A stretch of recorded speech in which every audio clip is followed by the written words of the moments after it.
새해가 되면 교회의 표와 관련된 말씀을 나누는데 올해도 1월에는 교회 표와 관련된 말씀을 함께 나누기를 원합니다. 여러분 주보도 보시고 또 이미 받으신 달력에도 보시면 2026년도 교회 표어를 다시 말씀으로 이렇게 정했습니다. 그 이유가 있는데요. 코로나 이후에 목회자로 도대체 어떤 사역을 핵심으로 목회를 해야 되는가 이렇게 고민하던 중에 3년 전쯤에 큐티 세미나 현장을 다녀오게 되었습니다. 그 자리에서 하나님의 말씀을 가까이 하는 그런 큐티를 통해서 자신들의 삶이 놀랍게 변화받았다는 그러한 생생한 증언들을 제가 듣게 되었습니다. 그 증언들을 들으면서 다시 한번 모든 신앙의 본질, 핵심은 하나님의 말씀에 있구나. 그래서 우리의 믿음의 선배들, 종교개혁자들이 그렇게 목숨을 내놓고 오직 성경만을 외쳤구나. 다시 한번 그런 사실을 깨달았습니다. 그 이후에 2년 이상 동안 우리 성도님들과 큐티 세미나를 함께 해왔고 올해 7월부터는 유치부 아이들로부터 장년부 어르신에게까지 모든 성도님이 큐티하는 그런 교회로 전환하자 이런 계획을 가지고 있습니다. 큐티를 통해 하나님의 말씀으로 돌아가서 하나님이 깨닫게 해주신 그 말씀대로 살아내자 그런 생각을 가지고 올해 표어를 다시 말씀으로 이렇게 정했습니다. 주보를 받아보실 때마다 이 표어를 보게 되실 텐데 정말 저와 여러분이 하나님 말씀의 사람이 되자, 말씀대로 살아내자 이런 일들을 위해서 기도해 주시고 함께 협력해 주시는 한 해가 되면 좋겠습니다. 담임 목사로서 큐티하는 교회를 생각하는 이유는 오로지 하나입니다. 우리 성도님들이 영적으로 건강하고 행복한 삶을 누리면 좋겠다. 이 한 가지 생각, 이 한 가지 소망밖에 없습니다. 우리가 흔히 말씀을 영혼의 양식이다 그렇게 이야기하잖아요. 사실 예수님께서 마태복음 4장 4절 후반절에 보시면 돌로 떡덩이를 만들라 사단이 예수님을 그렇게 시험할 때에 신명기 8장 3절을 이용하셔서 사단의 시험을 물리치시잖아요. 사람이 떡으로만 살 것이 아니요 하나님의 입으로부터 나오는 모든 말씀으로 살 것이라 그렇게 말씀하십니다. 떡이 필요 없다는 말씀이 아니죠. 떡은 육신의 양식입니다. 떡을 먹어야 우리가 육신을 건강하게 가꿀 수 있고 건강하고 행복하게 살아갈 수 있습니다. 그런데 더 중요한 것 믿음의 사람들에게는 있죠. 바로 영혼이 건강하고 행복해지는 것입니다. 떡, 육신의 양식을 먹을 때 육신이 건강해지는 것처럼 영혼의 양식, 하나님의 말씀을 먹을 때 우리의 영혼이 강건해지고 행복해질 수 있다. 예수님이 친히 그렇게 말씀해 주시는 거지요. 그런데 안타깝고 중요한 사실 하나는 제가 큐티 세미나를 이제 2년 이상 여러분들과 함께 하면서 깨달은 것이 우리 성도님들의 매일의 삶이 너무도 힘들고 고단하고 또 바쁘게 돌아가니까 예배 자리 외에서 하나님의 말씀을 한 절이라도 읽는 게 정말 쉽지 않다는 사실을 제가 보고 깨닫고 안타까운 거죠. 그래서 올해 우리 교회가 정말 성도님들 모두가 하나님의 말씀을 가까이 하고 큐티하는 일을 통해서 영혼의 양식, 생명의 말씀 한 절이라도 먹고 더 건강해지자, 더 행복해지자 이런 생각을 갖게 되는 거죠. 여러분 이런 마음으로 오늘 본문 시편 1편 1절과 2절의 말씀을 함께 나누기를 원합니다. 이 두 절의 말씀은 많은 사람들이 큐티의 바이블이다 이렇게 이야기하는데 이 두 절의 교훈을 한마디로 요약하면 하나님의 말씀을 가까이 하는 사람, 큐티하는 사람의 영혼이 건강하고 행복하다. 이 교훈을 우리에게 들려줍니다. 시편 1편 1절의 말씀을 다시 보시면 복 있는 사람은 악인들의 꾀를 따르지 아니하며 죄인들의 길에 서지 아니하며 오만한 자들의 자리에 앉지 아니하고 이렇게 말씀하죠. 이 1절의 말씀이 복 있는 사람은 이렇게 시작됩니다. 제가 여러 차례 말씀드린 기억이 있는데 성경에서 복, 이 말은 행복과 바꾸어서 읽어도 됩니다. 그래서 제가 오늘 말씀의 제목을 복 있는 사람은 이렇게 정하지 않고 행복한 사람은 이렇게 정했습니다.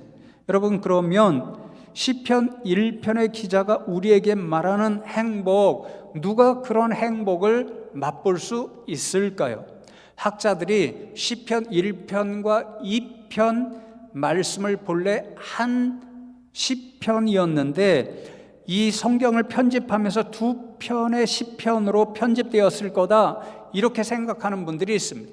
만일 그 말이 맞다면 시편 1편 1절의 말씀이 복 있는 사람은, 행복한 사람은 이렇게 시작되고, 이제 2편 마지막 12절 말씀을 보시면 수미상관 구조처럼 복 있는 사람은 시작되고요, 마지막 12절에 이런 사람이 복 있는 사람입니다, 이렇게 가르쳐 줍니다.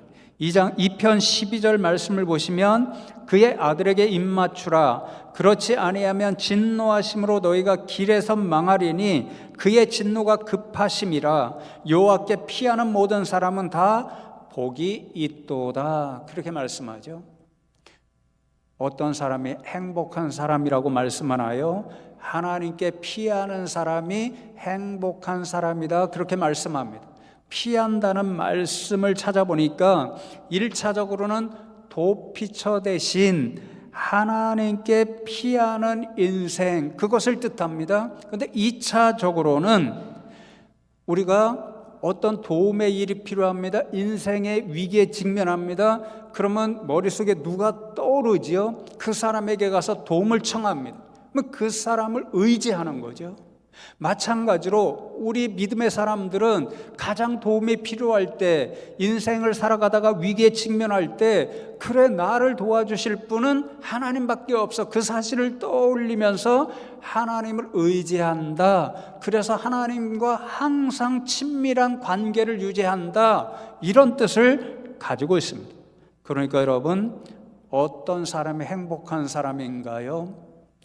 하나님을 피난처로 생각해서 그 하나님을 의지하고 그 하나님과 친밀한 관계를 유지하는 사람, 한마디로 하나님과 관계를 잘하는 사람이 행복한 사람이다, 그렇게 교훈하는 겁니다.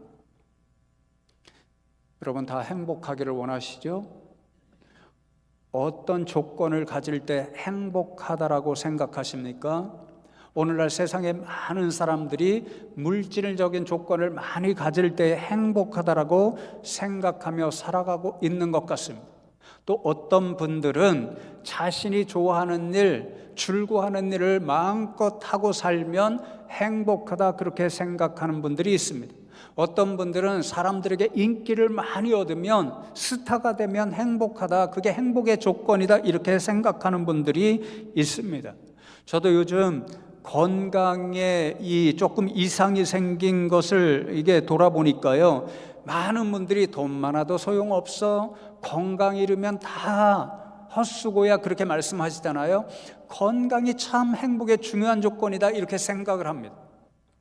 그런데 제가 말씀을 준비하다가 하버드 대학교에서 한 연구가 있더라고요. 도대체 어떤 분들이 일생을 제일 행복하게 지낼까, 그것을 찾아내기 위해서 700명 이상 되는 분을 75년, 거의 일생이죠, 추적해서 연구조사했습니다. 그 결론이 행복지수는 관계지수에 비례한다는 것입니다. 행복한 일생을 살았다는 사람들의 이야기를 들어보니까 자신 주변에 함께 살아가는 분들과 관계를 잘 했던 사람, 이런 분들이 특별히 행복한 인생을 살았다라고 많이 고백하더라는 것입니다. 왜 그럴까? 그 연구 결과가 따스한 관계를 유지하게 되면 우리가 일상에서 받는 스트레스를 많이 줄이게 되고, 또 인생을 살아가면 살아갈수록, 또 노년이 되시면 될수록 많은 사람들을 만나지 못하니까 외롭게 되잖아요. 그럼 좋은 관계를 맺게 되면 외로움도 줄이게 되고, 그래서 삶의 만족도가 높아지기 때문에 관계를 잘 맺는 사람이 행복하다, 그런 결과를 읽었습니다. 여러분, 그렇지 않습니까? 우리가 아무리 돈을 많이 가져도, 또 인기가 아무리 높아도, 또 권력, 권세를 많이 가져도 함께 살아가는 사람들과의 관계가 무너지면 그 사람은 행복하기가 참 어렵습니다. 너무 힘드는 거지. 마찬가지로 우리의 영혼이 건강하고 행복해지려면 하나님과 건강한 관계를 잘 유지해야 된다라는 거죠. 그렇지 않고 하나님과의 관계가 무너지면 우리의 영혼도 무너지고 결코 행복할 수 없다, 이 교훈을 이야기해 줍니다. 그러면 여러분, 우리가 어떻게 해야 하나님과 건강한 관계를 유지할 수 있을까요?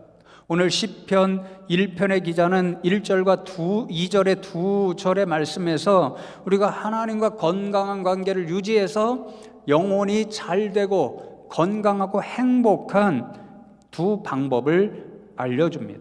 첫 번째로, 하나님과 건강한 관계를 유지하려면 죄를 멀리하라, 죄를 멀리해야 된다라고 교훈합니다. 1절 말씀을 다시 읽어드립니다. 복 있는 사람은 악인들의 꾀를 따르지 아니하며 죄인들의 길에 서지 아니하며 오만한 자들의 자리에 앉지 아니하고, 그렇게 말씀하지요. 세 종류의 인생이 기록되어 있습니다. 악인들, 죄인들, 오만한 자들입니다. 악인들은 하나님을 대적하는, 하나님이 없다 이렇게 생각하며 살아가는 사악한 인생들을 의미하고, 죄인들은 하나님이 말씀하신 올바른 길에서 벗어나 살아가는 인생들을 말하고, 오만한 자들은 교만해서 하나님의 말씀을 무시하고 순종하지 않는 인생들을 의미합니다. 이런 사람들은 한마디로 죄로 인해서 하나님과의 관계가 무너진 사람들, 하나님 없이 살아가는 인생들입니다.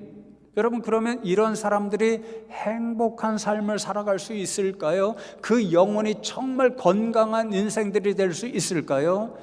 결단코 그럴 수 없습니다. 5절 말씀을 보시면 그 이유가 이렇게 기록되어 있습니다. 그러므로 악인들은 심판을 견디지 못하며 죄인들이 의인들의 모임에 들지 못하리로다. 여러분, 1절에 기록된 악인들, 죄인들, 오만한 자들의 결국이 어떤 모습입니까? 악인들은 하나님의 심판을 피하지 못합니다. 죄 때문에 하나님의 심판을 받을 수밖에 없습니다. 그들은 의인들의 모임에 들지 못합니다. 이 말씀은 하나님 나라를 우리에게 생각하게 하는 말씀입니다. 죄인들, 악인들, 오만한 자들은 하나님으로부터 심판받기 때문에 하나님의 구원을 받은 백성이 될 수 없습니다. 하나님 나라 백성이 될 수 없고 하나님 나라 시민이 될 수 없습니다. 그래서 그들은 하나님 나라에서 하나님께서 배설해 놓은 잔치자리에 참여할 수가 없는 거죠. 의인들과 더불어 그 잔치자리에 참여할 수 없습니다. 그러니 여러분, 악인들, 죄인들, 오만한 인생들은 결코 행복한 삶을 살 수가 없는 거지요. 성도 여러분, 그렇습니다. 성경의 처음 구약 창세기로부터 성경의 마지막 신약 요한계시록에 이르기까지 제가 읽고 알고 있는 바 변치 않는 진리의 말씀 가운데 하나가, 죄는 하나님과의 관계를 무너뜨리고, 그래서 죄 지은 인생은 오늘 악인들처럼, 죄인들처럼, 오만한 자들처럼 하나님의 심판을 받는 백성이 되기 때문에 결단코 행복한 인생이 될 수 없다는 것입니다. 이게 성경이 주는 진리 가운데 하나인 거죠. 제가 늘 에덴 동산의 아담을 이야기하잖아요. 제가 좋아하는 찬송 가운데 하나가 442장입니다. 후렴이 이렇게 노래하죠. 주가 나와 동행을 하면서 나를 친구 삼으셨네.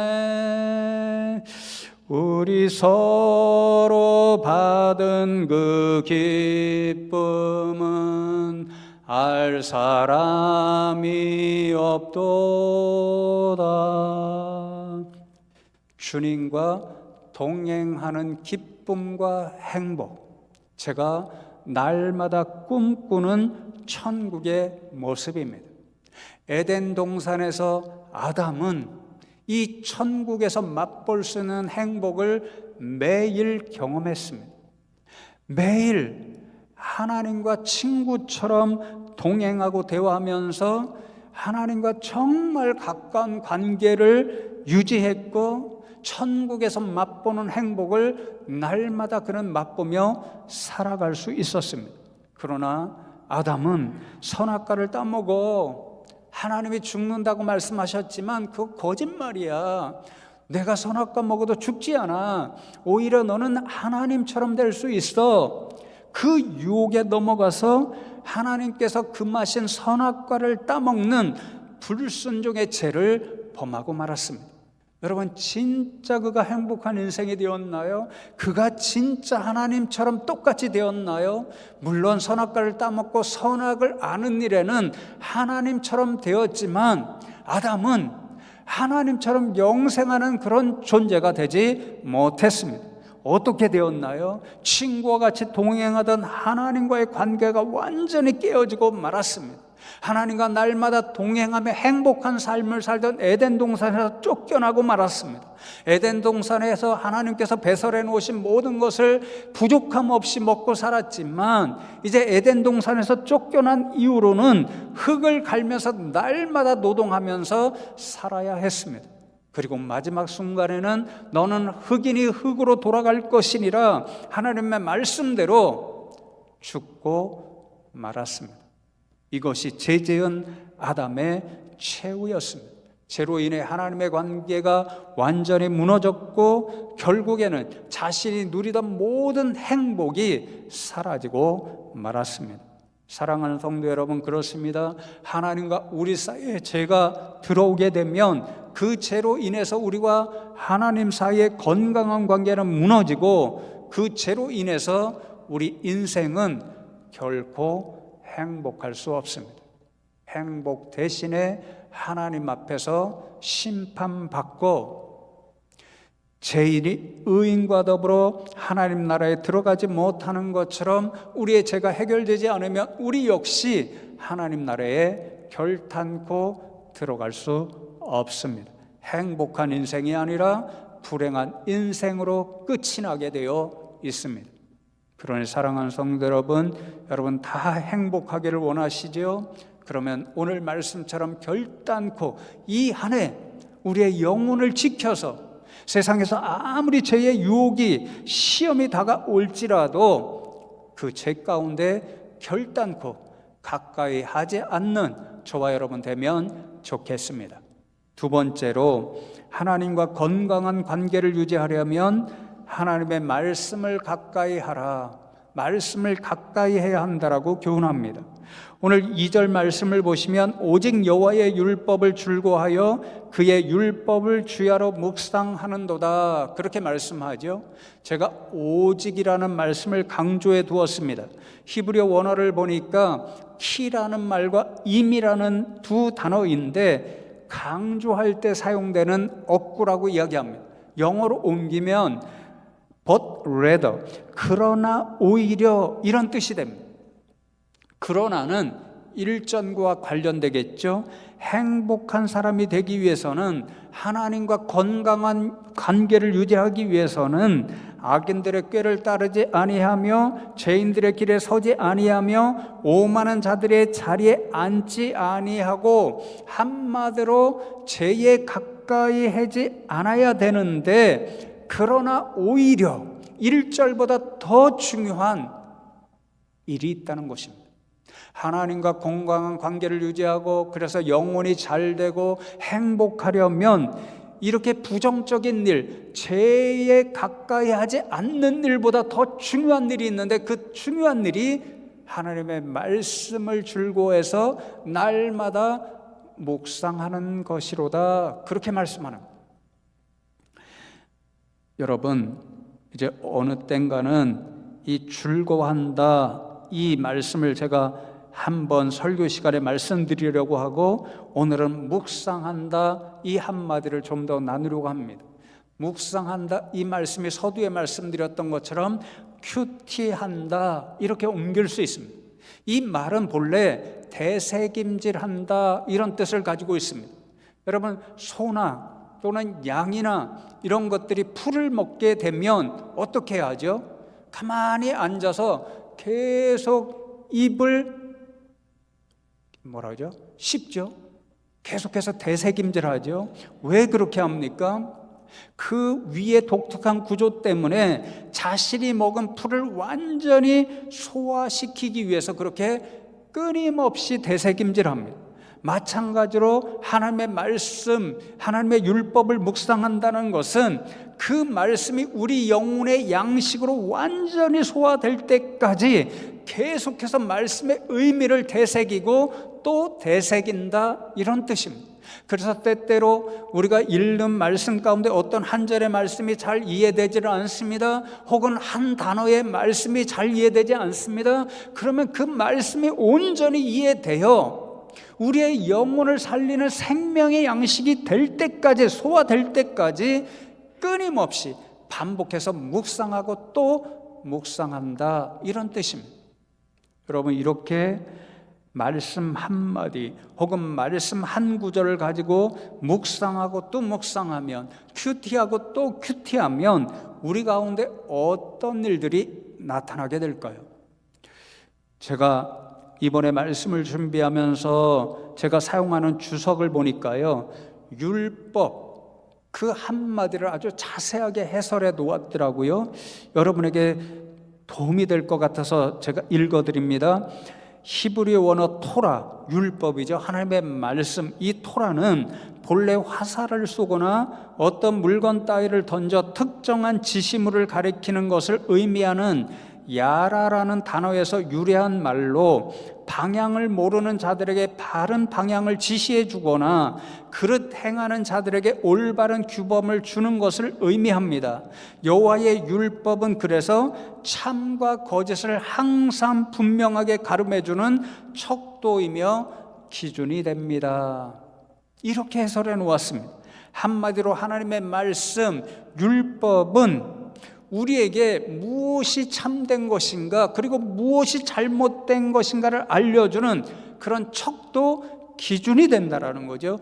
그래서 우리가 하나님의 말씀을 가까이에서 그 말씀 한마디 한 구절을 갖고 묵상하고 또 큐티하면 그 말씀을 통해서 무엇이 바른 것인가, 무엇이 잘못된 것인가를 분명히 알 수 있습니다. 그래서 하나님 원하시는 올바른 길을 우리가 따라서 살 수 있고, 우리가 말씀에 따라 우리의 삶을 비추어 보았더니 잘못된 길을 가고 있습니다. 그러면 내가 가고 있는 이 길이, 내가 살고 있는 이 삶이 잘못된 것이구나, 그 사실을 깨닫고 하나님의 말씀대로 올바른 길, 바른 길로 따라 살 수 있는 거죠. 그런 유익이 있다라는 거죠. 그래서 저는 개인적으로요, 하나님의 말씀이 영혼을 비춰주는 거울이다, 영혼의 거울이다, 이 말을 개인적으로 굉장히 좋아합니다. 여러분, 우리가 일상적으로 사용하는 거울에 어떤 기능이 있나요? 요즘 제가 개인적으로 거울을 보게 되면 전에보다 훨씬 더 길게 거울 앞에 서 있습니다. 전에는 거울 보고 그냥 빛 한번 비으면 간단히 1분도 안 걸렸는데요, 요즘은 시간이 점점 길어집니다. 한 가지가 굉장히 신경 쓰이기 때문에 그렇습니다. 머리가 점점 빠집니다. 전에는 제가 미장원에 가면요, 부모님이 곱슬머리로 주셔서 머리 깎는 분들이 사장님 그렇게 부르더라고요. 미장원 가면 거의 사장님 그렇게 불러요.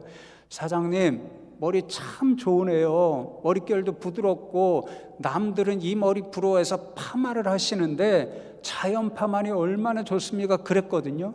근데 나이가 들면서 머리가 빠지고 하나님이 너무 사랑하셔서 많이 머리를 이렇게 쓰다듬어 주셔서 그런지 몰라도 점점 머리가 빠집니다. 그리고 머리카락에 힘이 없어져요. 그러니까 머리가 좀 기르면요, 머리에 딱 달라붙어서 너무 신경 쓰여요. 지저분해 보여요.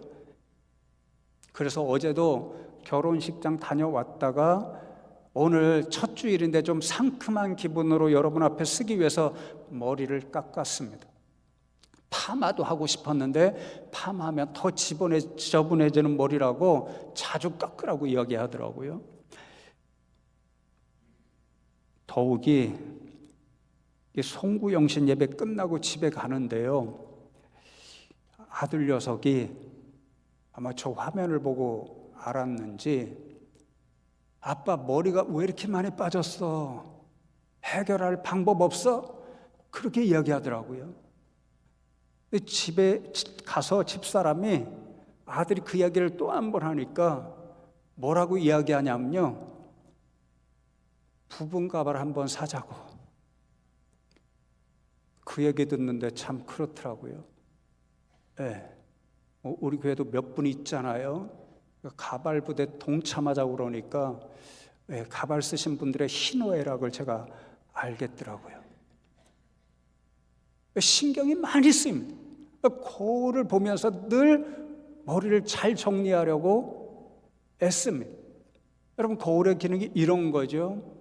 우리가 얼굴에 화장이 예쁘게 되었는가, 예쁘게 되지 않았는가, 마스카라 이거를 신경 쓰며 여자분들이 바르잖아요.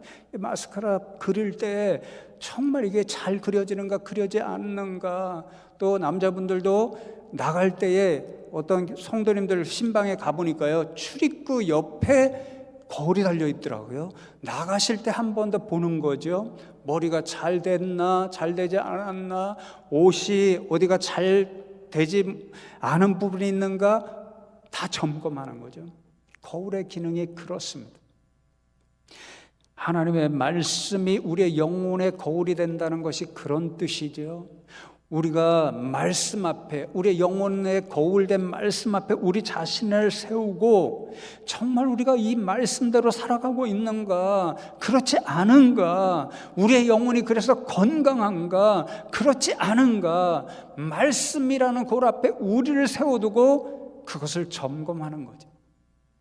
그래서 우리의 영혼이 잘못된 길로 가고 있다면 우리의 영혼을 비춰주는 말씀의 거울을 통해서 우리의 영혼을 바로잡는 거죠.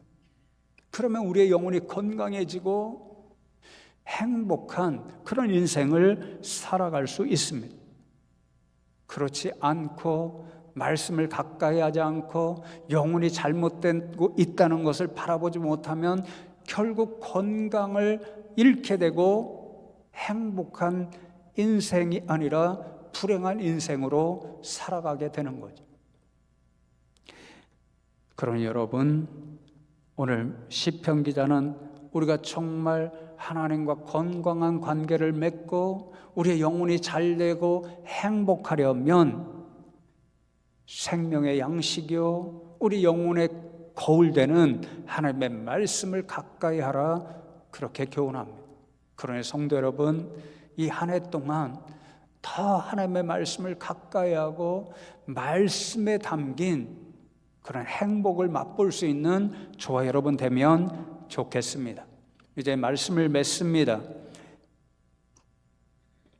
시편 1편의 결론과 같은 6절 말씀을 보시면 무릇 의인들의 길은 여호와께서 인정하시나 악인들의 길은 망하리로다, 그렇게 말씀합니다.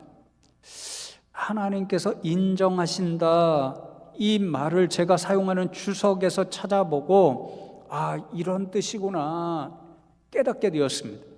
이 말씀이 본래 안다라는 뜻을 가진, 여러분도 잘 아는 야다라는 말입니다.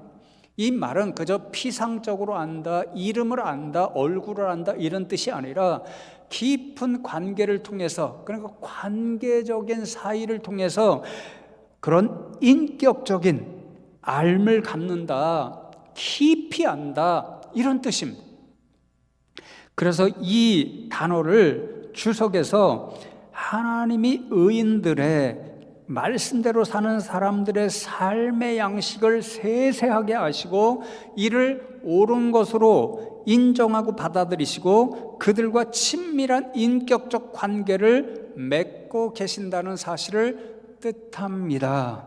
인생의 생사화복을 주관하시고 유일한 구원자이신 하나님이 인정하시는 분, 그리고 하나님과 인격적인 관계를 맺고 있는 사람은 하나님으로부터 형통과 복의 삶을 보장받습니다. 이렇게 해설해 놓았습니다. 한 단어이지만 무슨 뜻인가요? 하나님의 말씀대로 살면 행복의 근원이신 하나님과 건강하고 친밀한 관계를 맺을 수 있기에 하나님 말씀에 우리 인생이 꿈꾸는 모든 형통과 건강과 행복의 비밀이 담겨 있다는 뜻입니다. 성도 여러분, 이 말씀을 기억해서 오래 이어지는 하나님의 말씀, 큐티, 이것을 강조하는 이유를 기억하셔서 올해부터 시간을 내셔서 말씀을 더 가까이 하고 큐티하는 삶을 살아서 하나님 말씀에 담긴 행복의 비밀을 찾아내고 풍성하게 맛보는 우리 성도님들 다 되시기를 주님의 이름으로 축복합니다.